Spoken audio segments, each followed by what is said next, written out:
एक voter card, vote डालने का अधिकार हमारे देश के नागरिक का बेसिक अधिकार है। अगर उससे वो अधिकार ही छीन लिया जाएगा तो उस देश के नागरिक होने का कोई मतलब नहीं रह जाता।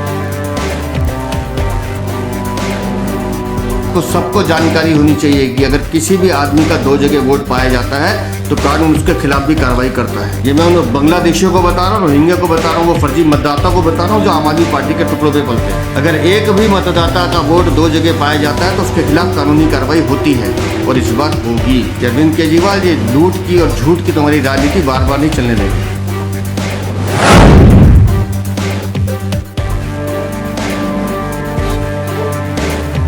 इलेक्शन कमीशन की क्या मंशा है? ये जनतंत्र के लिए खतरा है।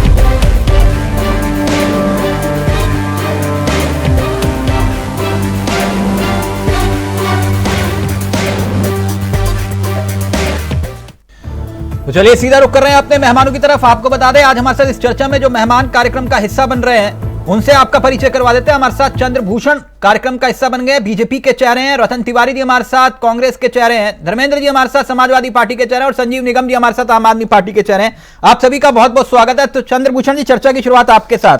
केजरीवाल के वोट कटवा रहे हो क्या आप?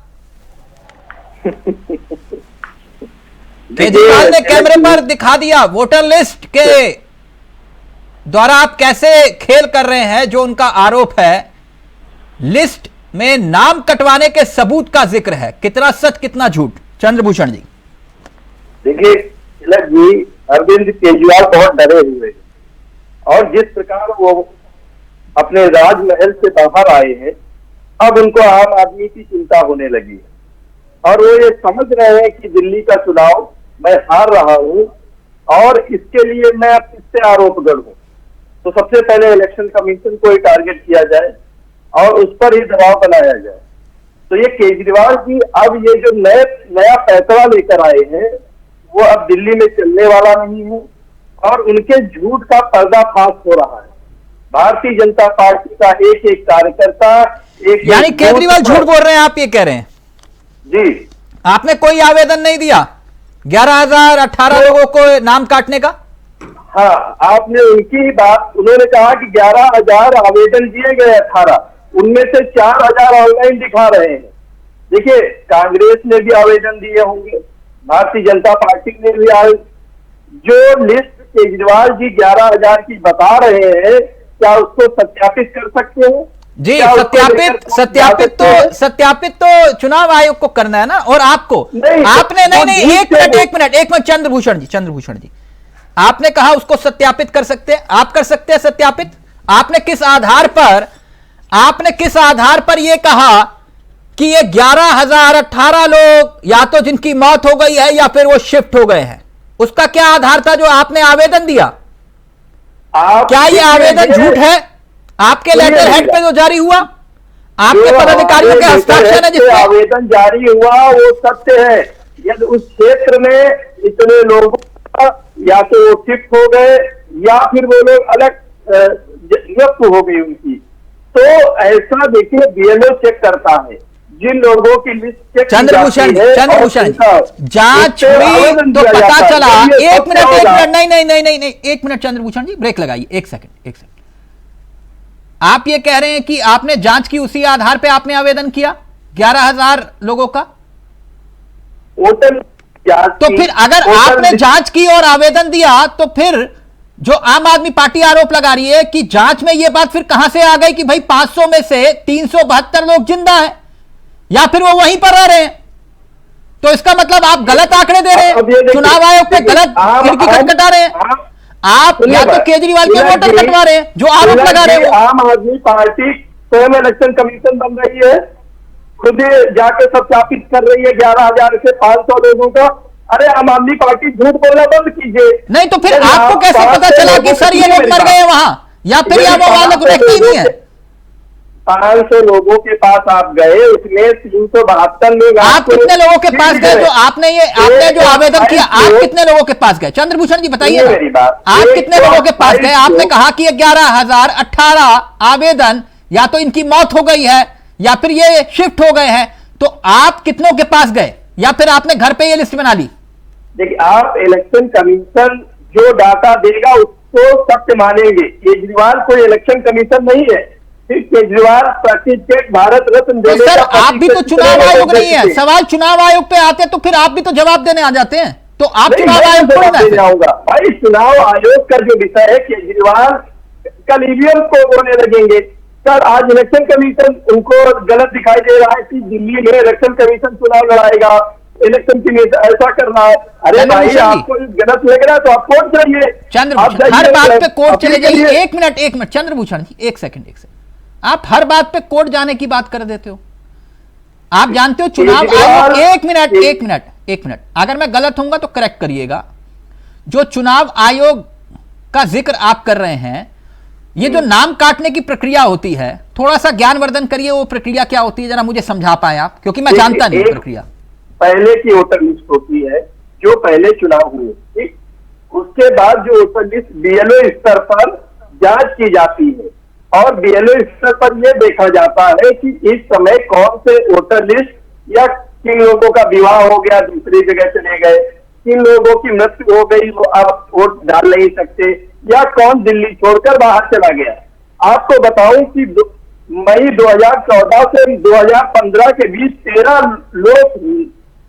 13 लाख लोग नए वोटर बने थे और 2019 से 2000 चंद्रभूषण जी आधी बात बता रहे हैं, पूरी बात मैं बता देता हूं सर। सुनिए, नहीं सुन लीजिए सर, हो सकता है कि ये प्रक्रिया आप बता दीजिएगा, गलत होगी तो। आपने ये प्रक्रिया बताई, चुनाव आयोग जिसके पास ये आवेदन आते हैं कि भाई आपने कहा कि ये 11,000 लोगों के नाम लिस्ट से काट दीजिए, या तो ये मर गए हैं या फिर यहां से शिफ्ट। एक मिनट सर, एक मिनट, गलत होऊंगा तो सर हम बहस तो कर नहीं रहे, आप अपना तर्क रख रहे हैं, आप मेरा सवाल ले लीजिए, अगर मैं गलत होऊंगा तो उसका तर्क उत्तर दे दीजिएगा। चुनाव आयोग यह कहता है कि उसके पास 11,000 नहीं 472 एप्लीकेशन आई है, ठीक। आप 11,018 की बात कर रहे हो और चुनाव आयोग यह कह रहा है कि उसके पास 472 एप्लीकेशन आई है और उन्होंने अपनी वेबसाइट पर उसे अपलोड तक नहीं किया, जबकि लॉ यह कहता है कि उसी दिन जिस दिन एप्लीकेशन आई उसे अपलोड करना जरूरी है। नहीं चंद्रभूषण जी, तो आम आदमी पार्टी का सवाल जायज है कि नहीं? शंका, आम आदमी पार्टी जो 11,018 लोगों का नाम लेकर आई है और उनमें ये कह रही है कि 4,072 लोग ऑनलाइन रजिस्टर्ड हैं, ये आम आदमी पार्टी क्यों झूठ बोल रही है? देखिए अभी एक हमारे अध्यक्ष जी ने, दिल्ली अध्यक्ष ने जो मोती बाग का करमपुरा, मोती नगर का करमपुरा का उदाहरण दिया, वहां एक कमरे पर 26 लोगों के नाम दर्ज थे और इसी प्रकार की लोग पूरी विधानसभा है न्यू अशोक नगर में। आप मेरे सवाल को खोल कर रहे हैं चंद्रभूषण जी। नहीं सुनिए, एप्लीकेशन सेम डे अपलोड होनी चाहिए लेकिन नहीं हो रही। 38 लोगों का नाम, वो वही तो कह रहे हैं साहब कि भाई आप केजरीवाल के वोटों को कटवा रहे हैं, आप चिन्हित कर रहे हैं कौन कौन केजरीवाल के वोटर हैं। दिल्ली के बाहर एनसीआर में बैठा होगा और वोट डालने यहाँ आएगा, रजिस्टर वोटर लिस्ट यहाँ होगा, तो नाम कटेगा किसके वोटरों का? रोहिंग्यों का नाम कटेगा, बांग्लादेशियों का नाम आएगा। अच्छा, तो रोहिंग्या रह रहे हैं दिल्ली में? सुनिए मेरी बात, दिल्ली में रोहिंग्या है, दिल्ली का नागरिक होगा। नहीं दिल्ली में रोहिंग्या है, आप कह रहे हो रोहिंग्या? ये रोहिंग्या है दिल्ली में, घुसपैठी हैं? ये तो केजरीवाल भी बताएंगे। नहीं वो आप बता तो रहे हो भाई, वोटर लिस्ट तो वही बनवा रहे हैं। नहीं, अगर दिल्ली में गृह मंत्रालय की नाक के नीचे रोहिंग्या और बांग्लादेशी रह रहे हैं, घुसपैठिए रह रहे हैं, तो ये तो बड़ी हैरानी की बात है चंद्रभूषण जी। नहीं ये तो बड़ी हैरानी की बात है कि वो आम आदमी पार्टी को वोट डाल रहे हैं। नहीं अगर डाल रहे हैं तो सर ये तो बहुत गंभीर बात है चंद्रभूषण जी। आपकी सरकार होते हुए अगर घुसपैठिए वहां पर रह रहे हैं दिल्ली में, तो ये तो बड़ी हैरानी की बात है चंद्रभूषण जी।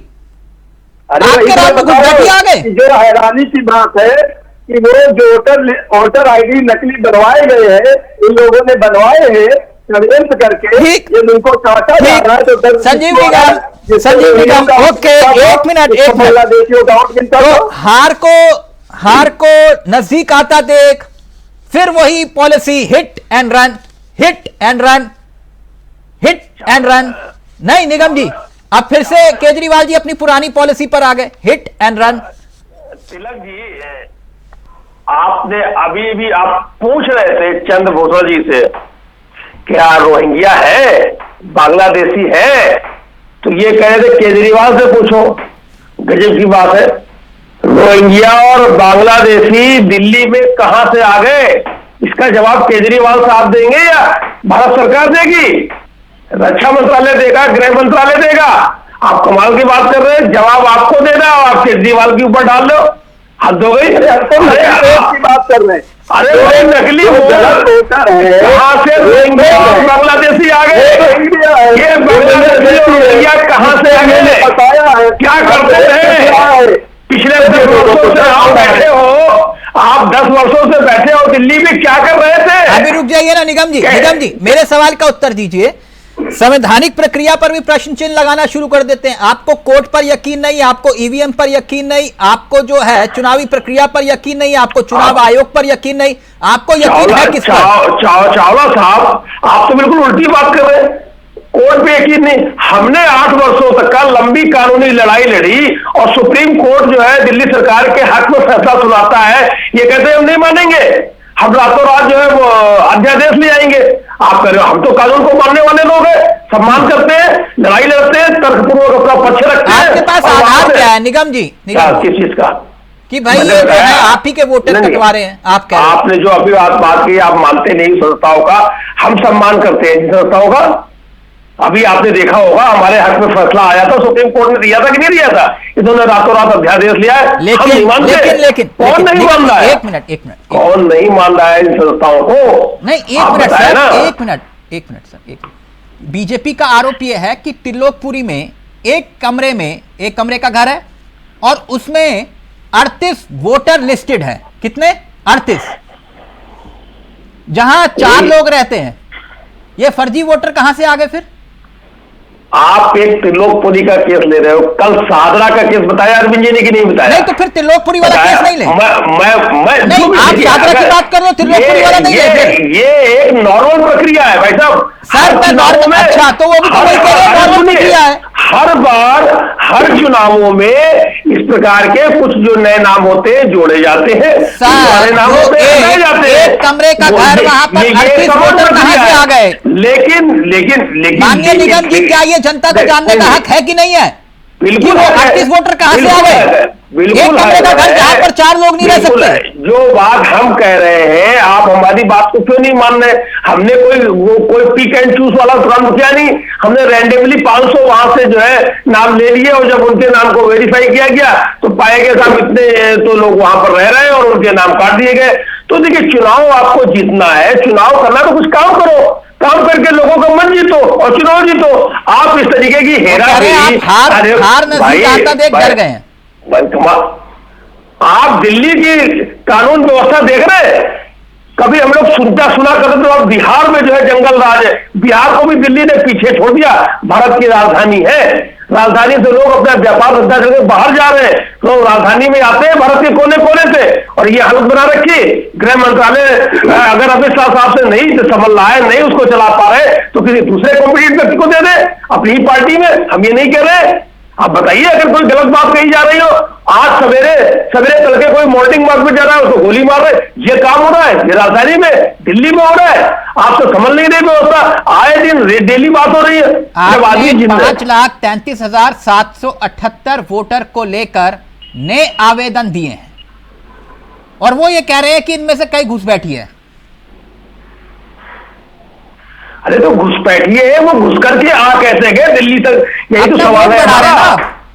नहीं, कौन बढ़ा रहा है? आप। वो दिल्ली में कैसे आ गए, इसका जवाब आप ढूंढने का प्रयास करोगे। घुसपैठी है, बांग्लादेशी है, तो उनके दिल्ली तक कैसे आए? एक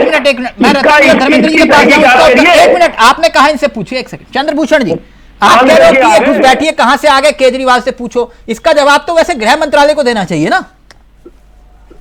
तिलक जी, केजरीवाल कैसे देंगे? अभी थोड़ी देर बाद कहोगे कि इंदिरा गांधी से पूछ लो।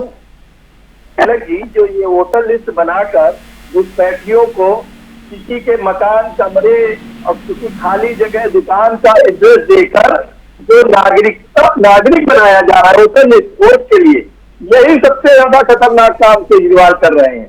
ये आज की रणनीति नहीं है इनकी, ये पहले से काम कर रहे हैं। और ये जो काम कर रहे हैं इसको भारतीय जनता पार्टी के कार्यकर्ता एक्सपोज करेंगे और इस चुनाव में ये बुरी तरह से हारेंगे। आप किस बात की चौकीदारी कर रहे हैं? चौकीदारी का ठेका ले रखा है, आप किस बात की चौकीदारी कर रहे हैं बताइए ना, जवाब दीजिए। जब कहा जाता है चौकीदार चोर है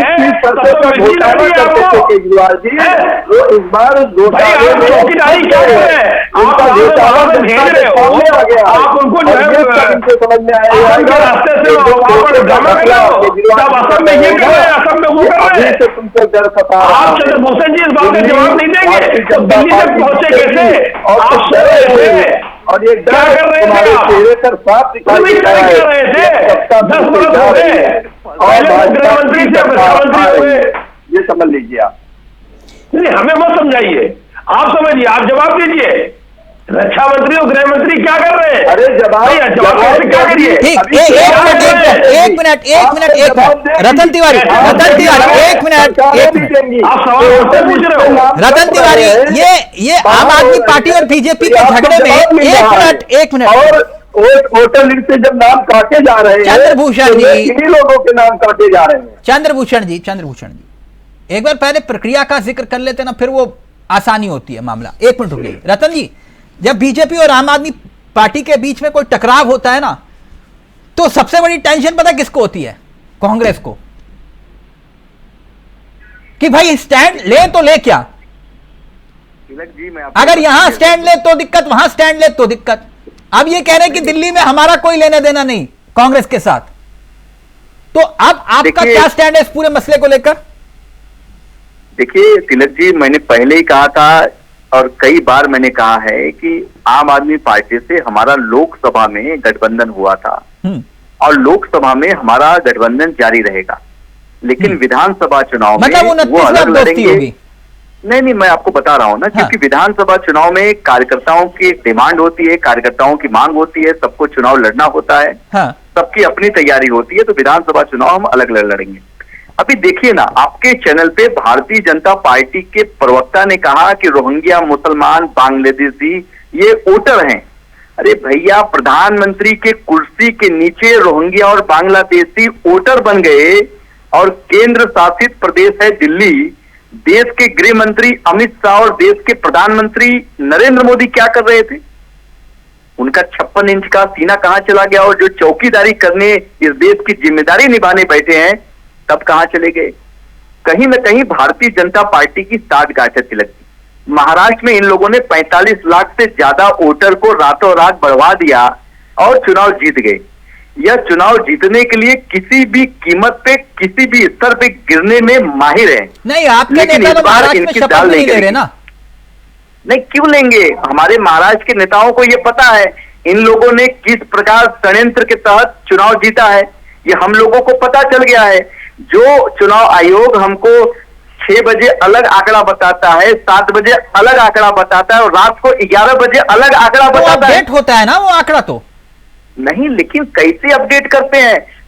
लोकसभा चुनाव हुए अभी कुछ ही महीने हुए और 48 लाख वोटर कैसे बढ़ गए? कहीं ना कहीं अपने आप में एक सोचने वाली विषय है और देश की जनता जानती है कि भारतीय जनता पार्टी और चुनाव आयोग दोनों यानी दिल्ली में ये केजरीवाल के साथ अन्याय कर रहे हैं, आप ये कह रहे हो?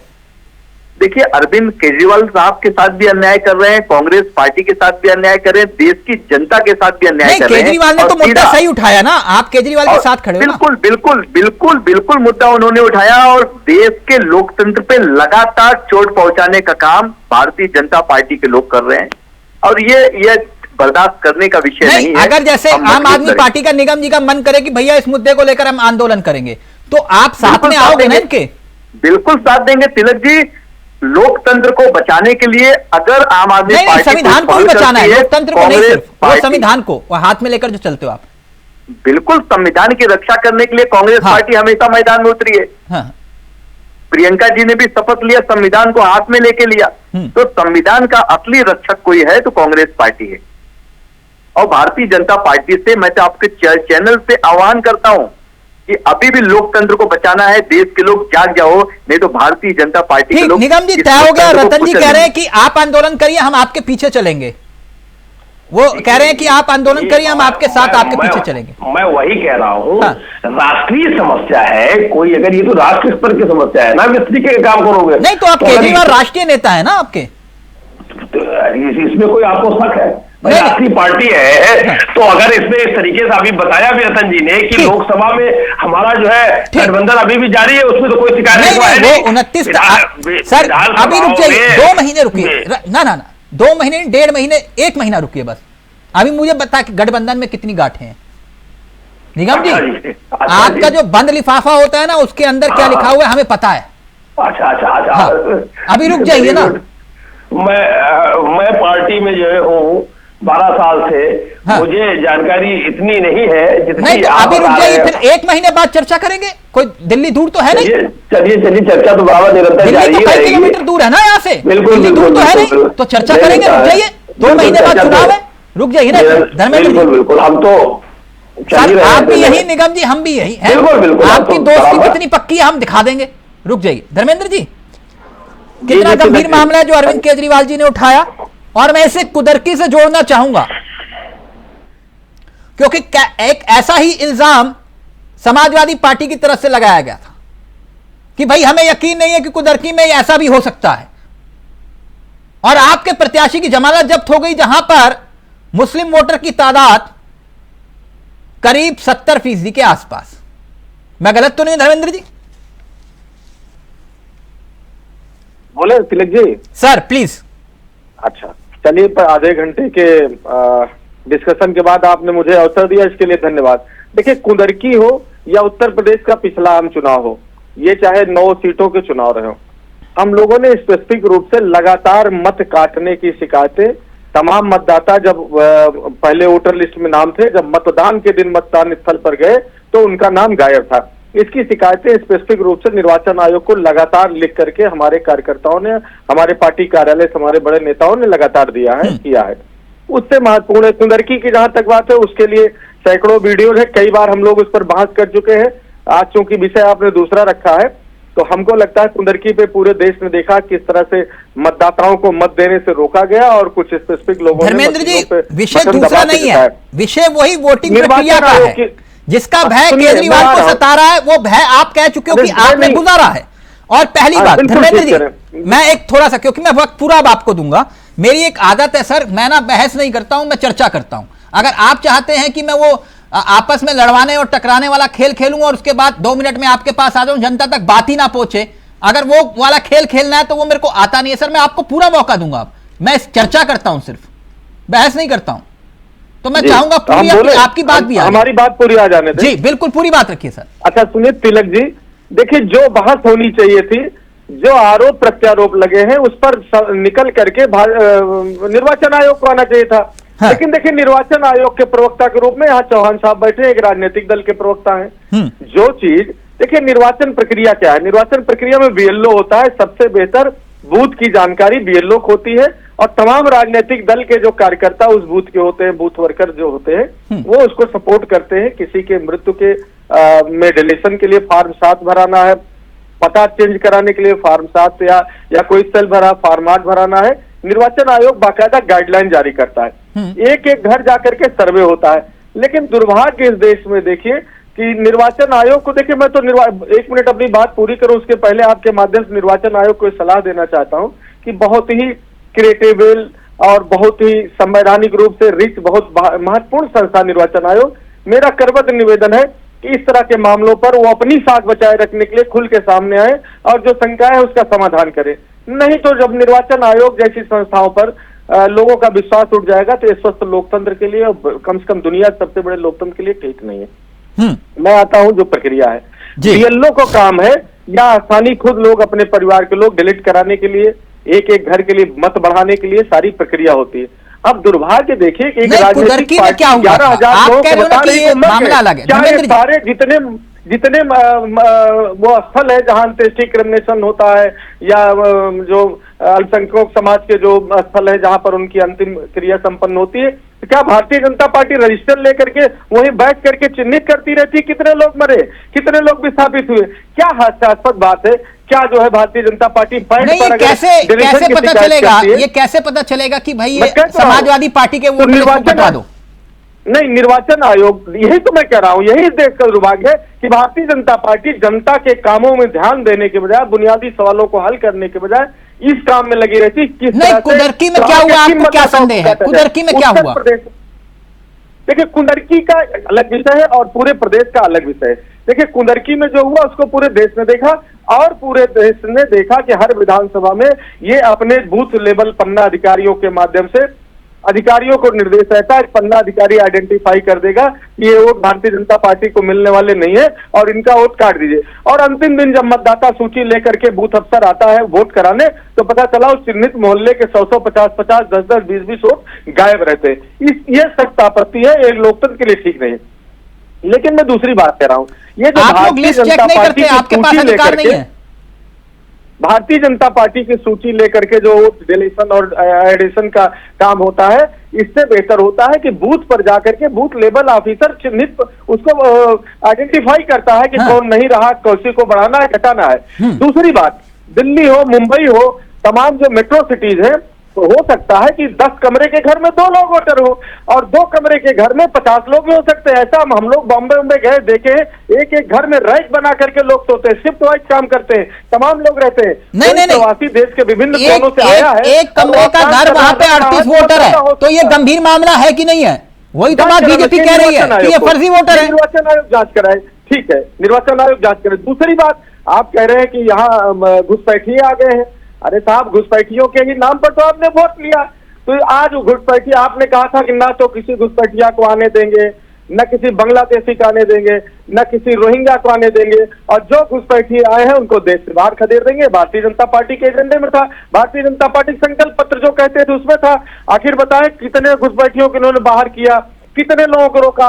और अगर आज देश की राजधानी दिल्ली में है घुसपैठिए, दिल्ली में है रोहिंग्या, दिल्ली में है बांग्लादेशी, दिल्ली में है विभिन्न देशों के घुसपैठिए, ये तो धूप पड़ने वाली बात है। इसका मतलब तो सरकार कुछ कर ही नहीं रही है। क्राइम की बात करे थे, ओके धर्मेंद्र जी, एक मिनट, वो ये कह रहे हैं कि आप चिन्हित करके जो कुदरकी मॉडल है उसी को अपना रहे हैं आप, कि भाई आप चिन्हित करके जो है वोटरों के नाम कटवा रहे हैं, जैसे आपने सपा के साथ खेल खेला। कुदरकी वोट रोका की बगैर, मैं कह रहा हूँ कुदरकी बात कई बार हम लोग बात करते हैं, कुदरकी में मतदाताओं सबसे बड़ी नाकामी है, विपक्ष पार्टियों की सबसे बड़ी नाकामी है कि वो जनता के बीच में नहीं जाना चाहते। देखिए, कितनी सरल प्रक्रिया है।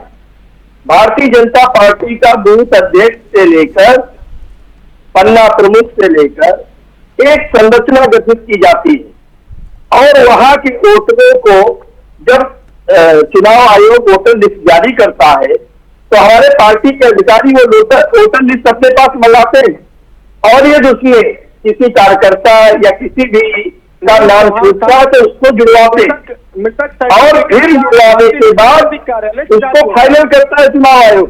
पूरी बात सुनिए, उसके बाद हम लोग की प्रक्रिया में है कि वो पन्ना प्रमुख, पर्ची, वोटर लिस्ट और आखिरी जिस दिन चुनाव पड़ता है उससे 2 दिन पहले तक उस घर के पर्ची लेकर जाते हैं और इस तरह से चुनाव प्रक्रिया को पूरा करते हैं।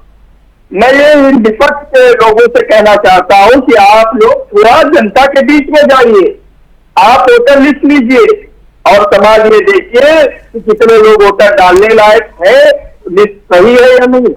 आप इस प्रोपेगेंडा को फैलाकर जनता का वोट नहीं प्राप्त कर सकते और ये दिल्ली का चुनाव आपको बहुत भारी नहीं, अगर ये इसमें कोई खामी या खोट दिखाई देती है धर्मेंद्र जी, जैसे चंद्रभूषण जी कह रहे हैं, तो राहुल गांधी के नेतृत्व में खड़े होकर एक आंदोलन खड़ा करिए, क्या दिक्कत है? नहीं, बिल्कुल आंदोलन खड़ा होगा, इसमें कौन सी बात, आंदोलन खड़ा ही हो रहा है। अब आपके इंडिया गठबंधन का नेता भी आपको मिल गया है कि भाई राहुल गांधी के नेतृत्व में चलिए साथ, क्या दिक्कत है? Let me complete. 2024 के चुनाव में ये जो 22 में और उसके पहले इन्होंने वोट काट करके इस तरह की बदमाशी की थी, उसको हम लोग पकड़ गए। 24 के चुनाव हमारा कार्यकर्ता बूथ लेवल का सचेत था, 24 में क्या हुआ सबने देख लिया और आगे भी हम लोग पूरी तैयारी करेंगे। अच्छा, हमको एक सवाल का जवाब दीजिए, क्या बात कर रहे हैं? 11,000 लोगों का वोट काटने की भारतीय जनता पार्टी के नेताओं के पैट पर लिस्ट जाएगी, तो क्या जो मृतक सर्टिफिकेट है, माइग्रेशन सर्टिफिकेट, वो भारतीय जनता पार्टी कार्यालय अरे आप लोगों ने कितने पढ़वाने के लिए अपना काम नहीं करता।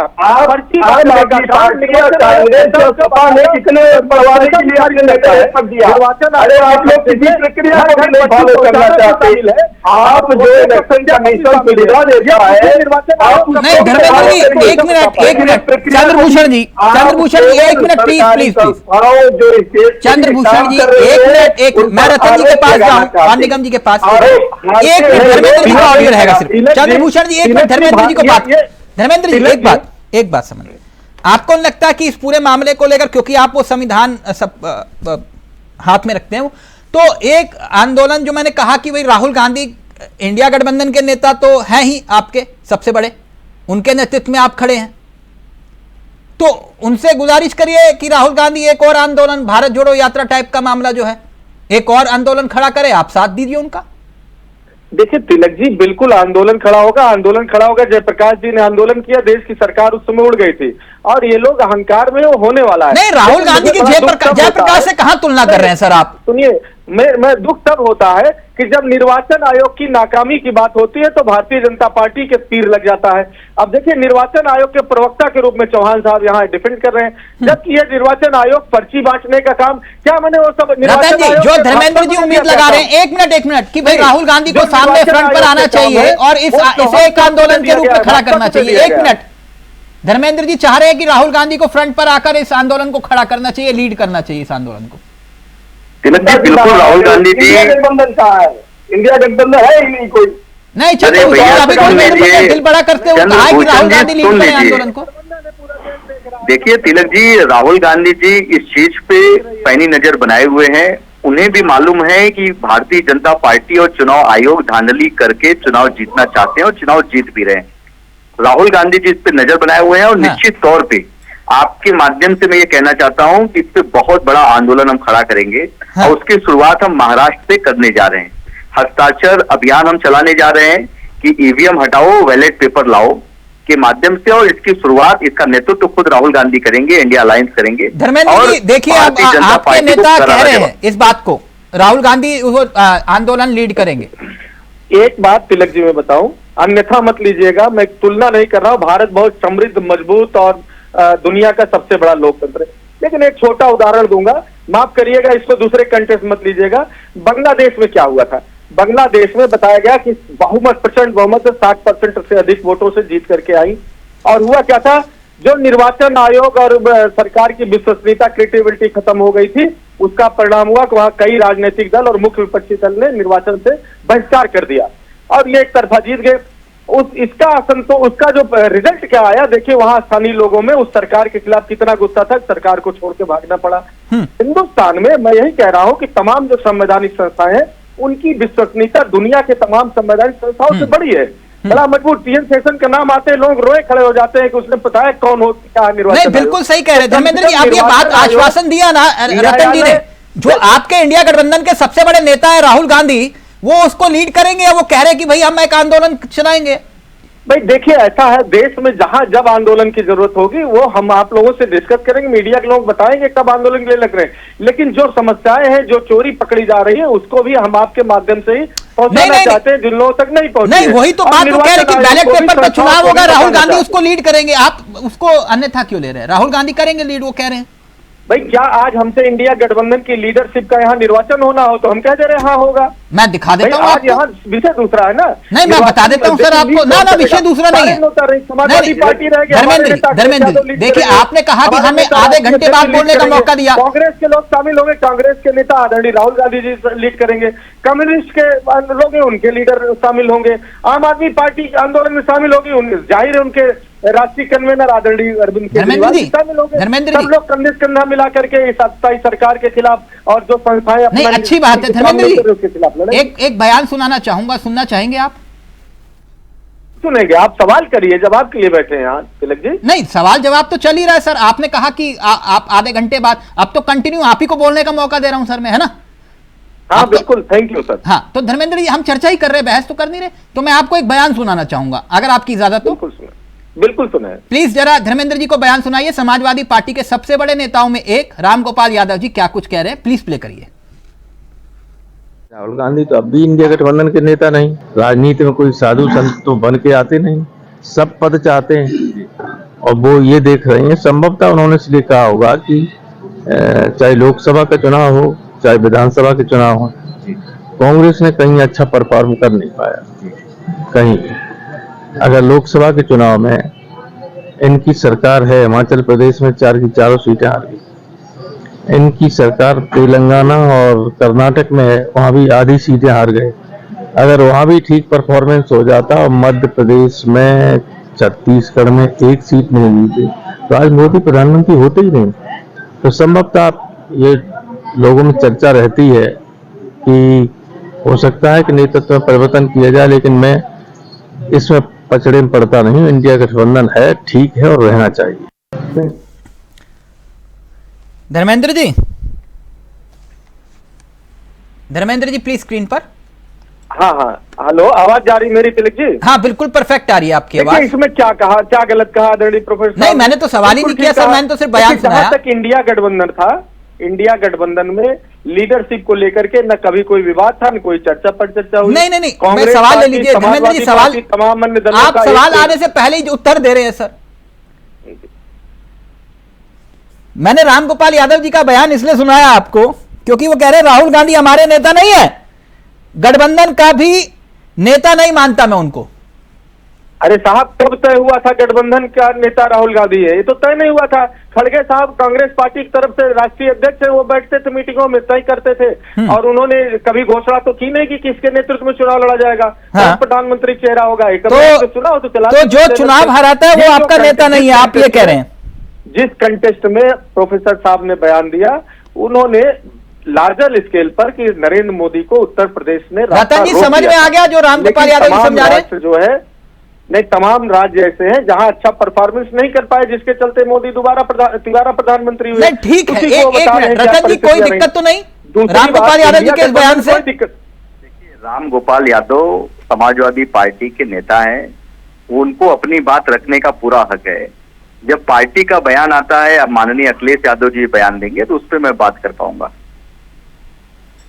क्यों रामगोपाल यादव जी पे चुप्पी साध लोगे? नहीं, वो देखो, वो पार्टी के नेता हैं, वो कुछ भी बोल सकते हैं। कुछ भी बोल सकते हैं। 2 दिन पहले बता रहे थे कि संभल मत जाओ, पहले सदन में चर्चा कर लो। अब वो ये कह रहे हैं कि इंडिया गठबंधन का नेता नहीं मानता हूं, हमारे नेता नहीं है राहुल गांधी। हरियाणा और महाराष्ट्र के चुनाव में कहीं भी अच्छा प्रदर्शन नहीं कर पाई कांग्रेस। कांग्रेस की हिमाचल में सरकार रही है, लेकिन वहां पर भी लोकसभा चुनाव में 4 सीटें थी और चारों की चारों हार गई कांग्रेस।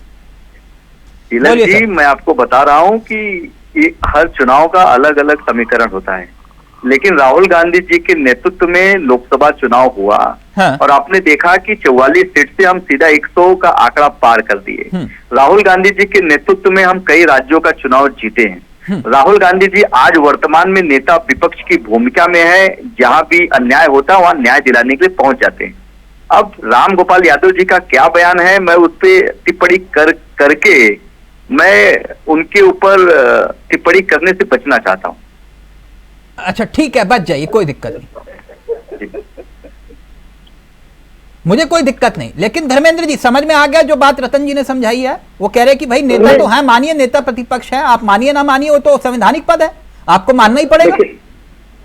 मैं क्या कह रहा हूं, कांग्रेस संसद के अंदर दूसरी सबसे बड़ी पार्टी है। हाँ। प्रमुख विपक्षी दल है और कांग्रेस के लीडर है, लीडर ऑफ अपोजिशन है। हमें कोई देखिए, इंडिया गठबंधन में आप रिकॉर्ड देख लीजिए, कभी यह तय नहीं हुआ था कि किसी एक लीडर के नेतृत्व में लोकसभा का चुनाव लड़ा जाएगा या इंडिया गठबंधन का कौन लीडर होगा, इस पे कभी कोई चर्चा नहीं हुई। ये तय हुआ अगर हम बिना नेता के मामला चल रहा है, हम उस समय करेंगे। देखिए, हमारे नेता प्रोफेसर रामगोपाल यादव जी के नेता और हमारे दल के तमाम एक कार्यकर्ता के नेता आदरणीय अखिलेश यादव जी हैं। कांग्रेस पार्टी के प्रत्येक कार्यकर्ता के नेता आदरणीय खड़गे जी, आदरणीय राहुल गांधी जी हैं। इसमें कोई डिस्प्यूट ही नहीं। ठीक है, मुझे लगा जैसे एनडीए का एक नेता होता है, यूपीए का एक नेता था, है ना, वैसे एक नेता होगा, लेकिन आप कह रहे कोई नेता नहीं है, बिना नेता के गाड़ी चल रही है। ठीक है, बिना ड्राइवर के गाड़ी चल रही है। एनडीए में बताइए ना कि एनडीए का संयोजक कौन है, आप बताइए ना, एनडीए का अध्यक्ष कौन है? एनडीए का आज तक नहीं संयोजक बना कौन है? पाए, आज तक नहीं बना पाए इन लोग। बता दीजिए, नाम बता दीजिए। तो वो तो नीतीश कुमार भी बनवाने की सोच रहे थे, लेकिन नीतीश कुमार बनवाते बनवाते वहां पहुंच गए। नहीं रतन भाई, ये अपने हाथ तय कर लेंगे तो हम अपने हाथ तय कर लेंगे। आप अपने तय कर लीजिए, वो तो तय कर चुके हैं, तभी तो नहीं, वो अपने हाथ तय कर लेंगे, हम अपने हाथ तय कर लेंगे। ठीक, अच्छी बात है, अच्छी बात है। राम गोपाल यादव कोई जो है ना वो घर से बाहर निकलने वाले नेता नहीं है, वो घर में रहकर भी जो है वो उसको समझते हैं। वो जो समझा रहे हैं ना रतन भाई, उसको समझना चाहिए आपको। वो जो समझा रहे हैं राहुल गांधी को लेकर, वो आपको समझना चाहिए। राम गोपाल नेता आज के नेता थोड़ी ना। हम समझ रहे हैं, इसमें तो टिप्पणी करने से बच रहे हैं। हाँ, तिलक जी, हम समझ रहे हैं, इसमें टिप्पणी करने से बच रहे हैं। ठीक। अब एक बात, ये जो एक घर में 38 वोटर एक कमरे में हैं, अगर वो कट जाएंगे उनके नाम, तो संजीव निगम जी आपको पीड़ा क्यों, अगर वो फर्जी हैं तो? अरे भाई, ये तो मैंने नहीं कहा कि जो फर्जी है उनको मत काटो। जो फर्जी है, लेकिन जो कम से कम सही है उनको तो मत काटो। क्यों आम आदमी पार्टी का अगर जो है उनके प्रशंसक है, उनकी तारीफ करते हैं, उनको सपोर्ट करते हैं, तो आपको लगता है कि साहब ये अगर उनको वोट नहीं दे पाएंगे तो हमें वोट मिल जाएगा। आप बांटने और काटने की थ्योरी पार्टियों के साथ चलाइए, पार्टियों को बांटिए, फिर उनको काटिए। आम जनता के साथ मत करिए इस तरीके का खिलवाड़। तो जनता आपको सीधे जो है जवाब देगी, और देती आ रही है। आपने देखा नहीं, आपके पास कोई काम करने कोई तौर तरीका है? अगर आपको वोट जीतना, दिल्ली में कुछ जीतना था, तो कम से कम आप दिल्ली की सुरक्षा व्यवस्था को भी सही कर लेते, जो एकमात्र जिम्मेदारी थी आपके पास। आप वो भी नहीं कर पाए, उसमें भी आप फेल हो गए। कैसे जीतोगे चुनाव? निगम जी, चुनाव से तो बांट करके और काट करके जीतोगे क्या? निगम जी, यही फार्मूला है। बताए चावला साहब, ये जो कानून व्यवस्था कह रहे हो, ये मूसा वाले को मारा किसने था? मैं दिल्ली की बात कर रहा हूँ, आप पंजाब की बात कर रहे हैं। पंजाब की बात ना करूं? अरे नहीं, अरे आप करिए, आप तमिलनाडु की बात करिए, आप महाराष्ट्र की बात करिए, आप पूरे देश की बात करिए। पंजाब नशे की गिरफ्त में है, वो किस? मैं वही कह रहा हूँ, आप बात करिए, पूरे देश की बात करिए। पंजाब की बात ना करूं क्या? नहीं, पंजाब की करिए, हरियाणा की करिए, पंजाब में कानून व्यवस्था किसके हाथ में है? बिल्कुल करिए। किसके हाथ में है, बता दीजिए। आपने दिल्ली की व्यवस्था की है, दिल्ली की व्यवस्था पंजाब की किसके भरोसे? पंजाब के हो गए, पंजाब की कानून व्यवस्था किसके भरोसे है? चुनाव जैसे जैसे होते जा रहे हैं, झारखंड के, अब दिल्ली का नंबर आया है, दिल्ली में चर्चा कर रहे हैं। दिल्ली की चर्चा करो, पंजाब की मत करो। नहीं, पंजाब की करिए, तमिलनाडु की करिए, हमने कब मना किया है? पंजाब आप पंजाब की मत करो। हाँ, अरे 1 घंटे का टॉपिक रखिए। पंजाब में जो गोलियां चल रही है उसका जिम्मेदार कौन है? हम बताइए। अगर दिल्ली में गोलियां चल रही है तो उसके लिए बीजेपी जिम्मेदार है, पंजाब में चल रही है उसके लिए कौन जिम्मेदार है? अब पंजाब की सरकार जिम्मेदार है, राज्य सरकारें जिम्मेदारी होती है जहाँ होती है। हाँ, तो ये बात बोलिए ना कि पंजाब में भी शान-ओ-शौकत से गोलियां चल रही है, होती है, वहाँ की राज्य सरकारें जिम्मेदारी होती है। दिल्ली में क्या सरकार बैठी हुई है? चंद्रभूषण जी का ऑडियो रहेगा सिर्फ। चंद्रभूषण जी, आपने बताया कि दिल्ली में कोई डाउट नहीं, एक तरफा हमारी जीत इस बार होने वाली है। हर बार केजरीवाल ने आपका सुपड़ा साफ किया दिल्ली में, आप सरकार नहीं बना पाए, चेहरे बदलते गए। कोई एक ऐसा, आपकी बीजेपी में बड़ा गंभीर सवाल पूछ रहा हूं, इसका उत्तर चाहिएगा। बीजेपी की लगभग 20 राज्यों में सरकार है, एक राज्य ऐसा जो केजरीवाल के मॉडल को ध्वस्त कर दे, एक राज्य ऐसा जिसका नाम बताइए जहां पर बिजली फ्री दे रहे हो आप, एक राज्य। तिलक जी, जो फ्री बिजली देने और ये सब जो है, बिजली, दवा, ठीक है, बहुत सारी फ्री चीजें बांग्लादेश में भी मिल रही थी। क्या स्थिति बांग्लादेश की है? नहीं, बहुत कुछ तो आप भी फ्री कर रहे हो, बांग्लादेश बना रहे हो क्या? सुनिए, मैं बात दिल्ली की कर रहा हूं, आप बांग्लादेश पहुंच जाते हो। हाँ, ये जो फ्री मॉडल केजरीवाल जी लेकर आए थे, हाँ, उस पर बैक हो गए।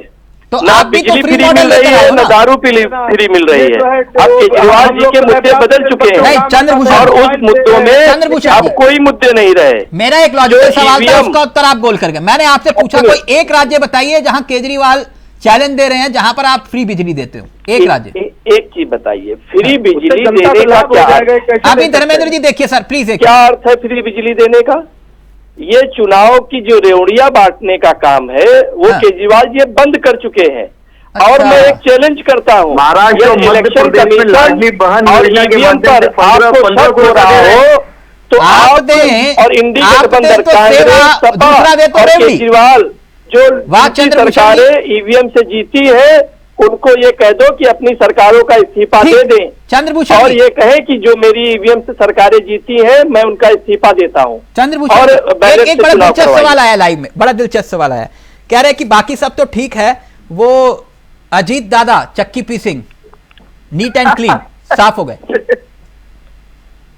तिलक जी पता चली कौन खबर? कहाँ साफ हो गया?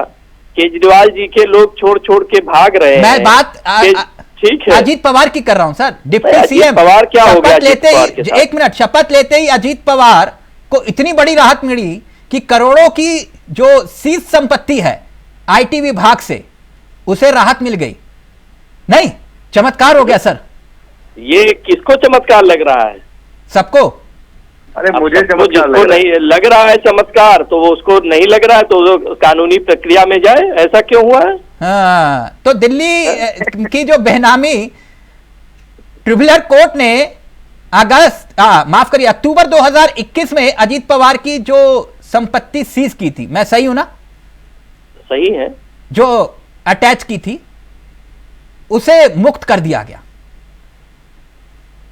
देखिए, जांच हुई होगी, जांच प्रक्रिया में उनकी 1000 करोड़ की जो संपत्ति अटैच की थी वो नहीं उसमें दिख रही होगी, या जो भी जांच प्रक्रिया होगी उसके तहत उनको निर्दोष वो हुए होंगे। तो अजीत पवार एक मिनट रसन, तो अजीत पवार चक्की पीसिंग की नहीं पीसिंग? आप देखिए, आज विषय दिल्ली का है और इस दिल्ली के विषय में जो अजीत पवार जी हो या देवेंद्र फडणवीस जी हो, देखिए राहुल गांधी और अरविंद केजरीवाल या सपा, नहीं, मैं बात अजीत पवार की कर रहा हूँ। आप हर सवाल में राहुल गांधी को कहाँ ले आते हैं? देखिए, मैं क्या कह रहा हूँ, क्या कह रहे हैं? ईवीएम पर या इलेक्शन कमीशन पर, तिलक जी। अच्छा, अजीत पवार पे सवाल मत पूछो, ठीक है, ओके। नहीं, जो लोग आरोप लगा रहे हैं आप उनसे पूछिए कि आप नहीं, आरोप तो आपने लगाए, आपने कहा ना चक्की पीसी। तिलक जी, मेरा एक सवाल है, करोड़ का घोटाला। एक सवाल ये पूछिए कि क्या ये सपा लोकसभा में जीती हुई ईवीएम से सीटों की इस्तीफा दे सकती है? ठीक है, धर्मेंद्र जी 10 सेकंड आप धर्मेंद्र जी का ऑडियो में इस्तीफा दे सकती है। सवाल गोल कर गए आप, लेकिन चंद्रभूषण जी ठीक है, आपने सवाल किया, उसका उत्तर धर्मेंद्र जी प्लीज। जी चंद्रभूषण जी जो है अजीत पवार पे सरकारें बनवाई है, मुख्यमंत्री सरकारों से इस्तीफा दे सकते हैं ये लोग? इनको सुन लीजिए चंद्रभूषण जी, सुनिए, मैं उसको बता रहा हूँ। संवैधानिक संस्थाओं हमारे नेता ही है। अरे सुनो भाई, सुन लीजिए चौहान साहब, चुनाव आयोग प्रवक्ता मत बनिए, ये लोकतंत्र है। आपसे पूछ के कोई क्या करेगा या नहीं करेगा, वो राजनीतिक दल है, अपनी प्रतिबद्धताएं अलग होती है। हमारे नेता ने एक लाइन में कहा कि हम सरकार में भी आ जाएंगे, पूर्ण बहुमत की सरकार होगी तो भी ईवीएम पे बैन लगाएंगे, ईवीएम बैन लगाने की मांग करेंगे। ईवीएम में जो घोटाला हो रहा है उसको हम चुनाव बहिष्कार का ऐलान करेंगे। हाँ, वो भी होगा, वो भी होगा। अगर संस्थाएं अपनी क्रेडिबिलिटी नहीं बना पाई तो एक दौर ऐसा आएगा कि लोगों को जब ऐसे ही होना रहेगा चुनाव, जब धर्मेंद्र जी 37 सीटें जीतने के बाद, ओके थैंक यू, वक्त इजाजत नहीं दे रहा। रतन जी आपका भी, चंद्रभूषण जी, संजीव जी आपका भी, और धर्मेंद्र जी आपका भी बहुत बहुत शुक्रिया। फिलहाल मुझे दीजिए इजाजत, नमस्कार, जय हिंद, जय भारत। वोटर कार्ड, वोट डालने का अधिकार हमारे देश के नागरिक का बेसिक अधिकार है। अगर उससे वो अधिकार ही छीन लिया जाएगा तो उस देश के नागरिक होने का कोई मतलब नहीं रह जाता।